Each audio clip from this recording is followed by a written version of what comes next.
O último exemplo a gente viu bastante acerto, mas vamos revisar alguns errinhos aqui e também entender melhor sobre a teoria aliada à prática? Vamos lá.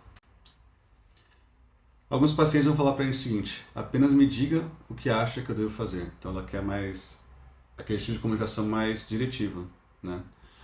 Então os pacientes vão procurar resposta no profissional de saúde, né? Talvez seja a maneira pela qual a pessoa de determinado bairro, cultura, grupo linguístico ou etário usa o serviço de saúde. Elas não se mostram capazes de ter suas próprias ideias, né? Então não parece bastante razoável não tentar evocar as soluções delas, dar informações e conselhos, né? Tudo dentro do estilo de orientar. Lembra que orientação não é igual a estilo diretivo, né? Então, por mais que o paciente esteja meio que pedindo um estilo diretivo, a gente pode mudar para o estilo de orientação, tá? Simplesmente se oferece uma ou mais sugestões, isso é uma pergunta orientadora para verificar se isso faz sentido, né? A gente pode então fazer uma básica pergunta que é: como isso funcionará para você? Nos atendimentos de saúde, curto prazo, geralmente é o estilo mais diretivo, mas vamos ver um exemplo aqui então, né? Profissional A: quero que esse paciente mude sua dieta para que possamos reduzir a glicemia. Isso aqui é um conflito, né, de conversa entre colegas ali no atendimento de saúde. Profissional B: mas você não pode forçá-lo, né, a fazer nada, a decisão é dela, de seguir a dieta ou não reduzir a glicemia. Quanto mais você quiser que o paciente mude, mais atenção deverá ter em relação ao seu próprio comportamento. Não há nada de errado em querer que os pacientes melhorem, né? Mas a gente tem que tomar cuidado ali com aquele reflexo de querer consertar tudo, né? Monitorar o que você está sentindo é o primeiro passo. Depois disso, você deve ter cuidado para não cair em um padrão de resposta que o afaste, né, da orientação e busque apenas o estilo mais diretivo, tá? Então, às vezes eu estou cansado, vou atender esse paciente que nunca faz o que eu oriento ele, né? Então é importante a gente monitorar o que a gente está sentindo, né? Para não deixar que essas emoções guiem nossa conduta plenamente. Às vezes você vai optar por um estilo diretivo não porque sente que o paciente espera isso, mas que é importante para ele, você acha que é importante para ele, né? Ou que tem pouco tempo, ou que você tem muita vontade de promover a mudança. O resultado é que isso foge do estilo de orientação, né? Isso pode acontecer nos primeiros segundos de uma discussão. E aí a gente pode persuadir demais, né? Quanto mais você vai tentar persuadir a pessoa, mais resistente ela fica. Um guia não vai andar muito à frente, ele vai andar junto. Então, profissional, quando ele sentir muita preocupação, ele pode falar, ó, a menos que pare de usar drogas, você vai perder o bebê. Você já pensou sobre algum tratamento que possa ajudar com isso? Meu problema é o dinheiro. Tipo, eu trago esses caras, no caso prostituição, né, para alimentar a mim e o bebê. E a heroína me ajuda a sobreviver, né? Então é um caso bem grave aqui numa clínica. Salvando o paciente, né? Essa tentativa que a gente tem de salvar o paciente, um entusiasmo excessivo, urgência, promessa de apoio, até romper limites e visitar os pacientes em casa, né? Colocar a mão no bolso, dar dinheiro, tá? De um modo perverso, até contraintuitivo, um salvamento às vezes pode ser a última coisa que a pessoa precisa. Pois você pode estar reforçando de uma maneira involuntária o papel do paciente como vítima. A bondade pode ir longe demais, principalmente quando a gente substitui as ações que os próprios pacientes têm que tomar a partir da perspectiva deles de importância, de capacidade, de necessidade e de razões, tá? Outra questão que a gente tem são erros aqui, né? As agendas ali diferindo. Então, quando existe discordância entre você e o seu paciente, né? As aspirações para mudanças comportamentais são elevadas e as dos pacientes são baixas, né? São levadas pelos clínicos, né? E dos pacientes são baixas. A agenda, pessoal, só para deixar claro, não quer dizer agenda ali, né? De horário, data, enfim, tá? Estou falando aqui de monitoramento, de expectativas, ok? Você pode até sentir que está calmamente tentando resolver esse desacordo, influenciando ou mesmo manipulando o paciente dessa daquela forma. A empatia e a aceitação do paciente são sim fazem parte da entrevista motivacional, mas elas podem ser destruídas. Então, nesse caso, concordar um pouco com o paciente quando vocês têm avaliações diferentes, né, do que está sendo falado, né? E aí o estabelecimento de uma agenda projetada para isso. O que seria isso, né?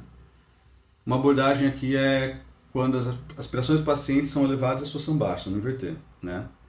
Então o paciente quer muito que você encaminhe para a cirurgia, enquanto você não está tão convencido disso, tá? Então as agendas aqui estão diferindo, né?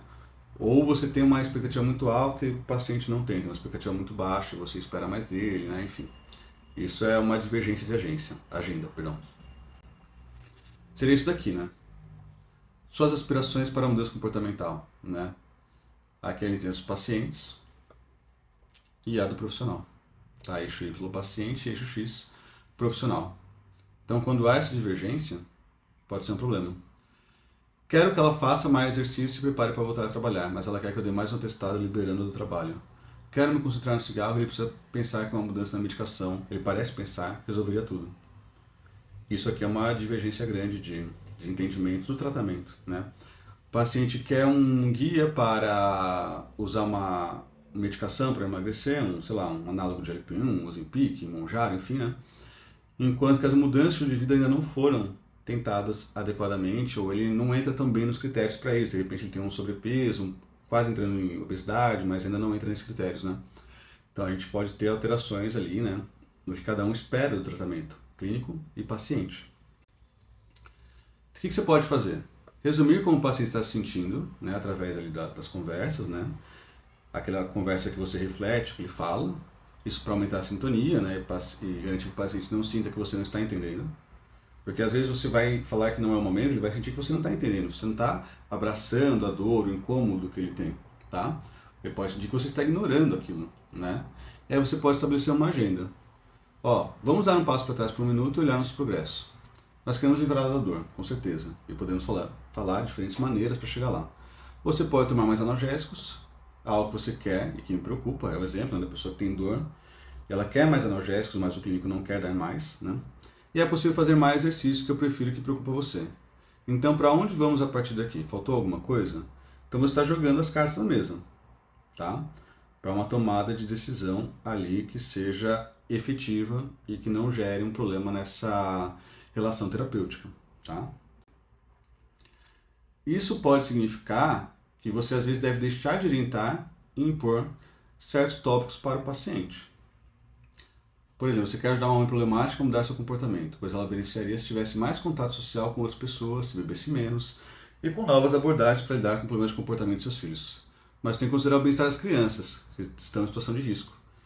Então, isso aqui é muito importante. Às vezes as agendas ali vão ser diferentes, mas temos outras questões éticas por trás. Seu trabalho vai exigir que você levante o tema da mudança e estilo de vida de um modo que não é fácil de integrar no estilo de orientação. Você vai ter que ser uma ideia mais diretiva.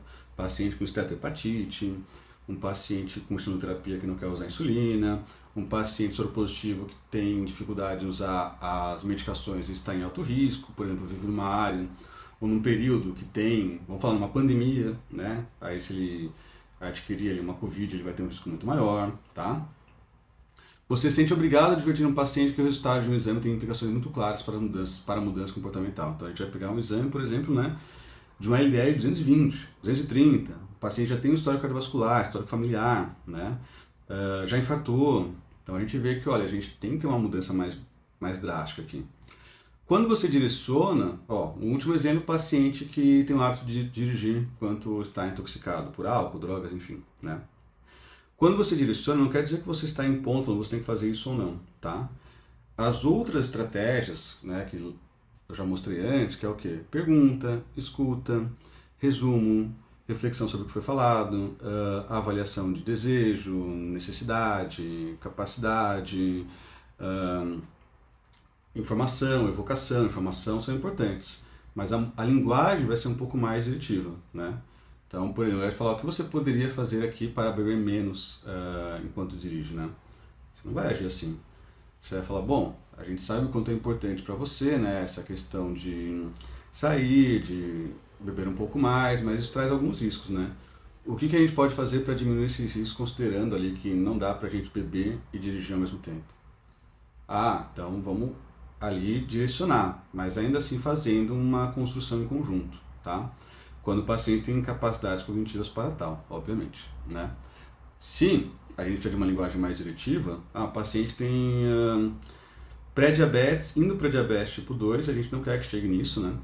A gente quer buscar a remissão e isso é muito importante. A gente pode ter uma linguagem também mais diretiva, né? Menos ali de acompanhamento. Então você pode falar, olha, isso aqui é um risco bem elevado, como seria para você se...